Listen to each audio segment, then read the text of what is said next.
দেখো ছোট বন্ধুরা, পরবর্তী অঙ্কটা আমরা করে নেব।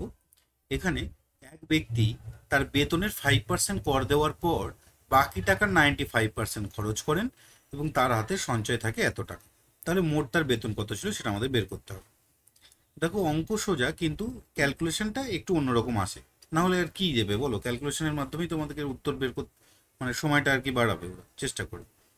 তো দেখো, এক ব্যক্তি তার বেতনের 5% কর দেওয়ার পর, 5% মানে কি, 100 টাকায় 5 টাকা তিনি কর দিয়েছেন।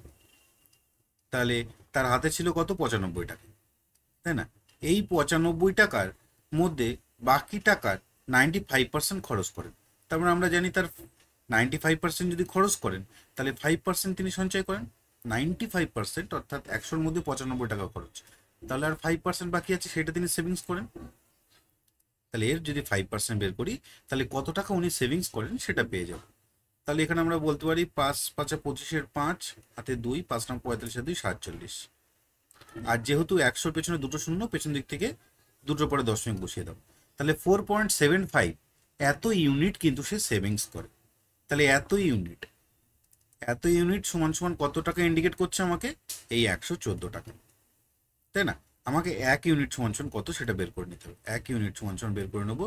তাহলে 114 বাই কত না 4.75,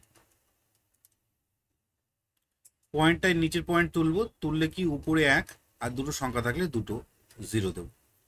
এবার আমরা কাটবো। এটাকে যদি 25 দিয়ে কাটি, 25×1 = 25, আর এদিকে 225, তাহলে 9×25 = 225, আর এদিকে 4×25 = 100। 19 দিয়ে কাটবো, 19 দিয়ে 6×19 = 114, তাহলে 4×6 কত, 24। এই 24 ইউনিট হচ্ছে 1 ইউনিটের ভ্যালু।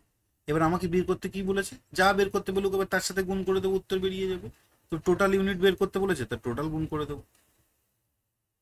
তাহলে কত পার্সেন্ট কর যদি বলতো, তাহলে এর সাথে আমি 24 গুণ করে দিতাম। 4×5 = 20, হাতে 2, 5×10 = 2, 12, 120 টাকা সে কর জমা দিত। যা চাইবে এখন ওই 24 তার সাথে গুণ করলেই আলটিমেট আমাদের উত্তর বেরিয়ে যাবে। তাহলে 24 গুণ করলে এখানে কত বেরোচ্ছে, 24। এই 24 কিন্তু আমাদের উত্তর।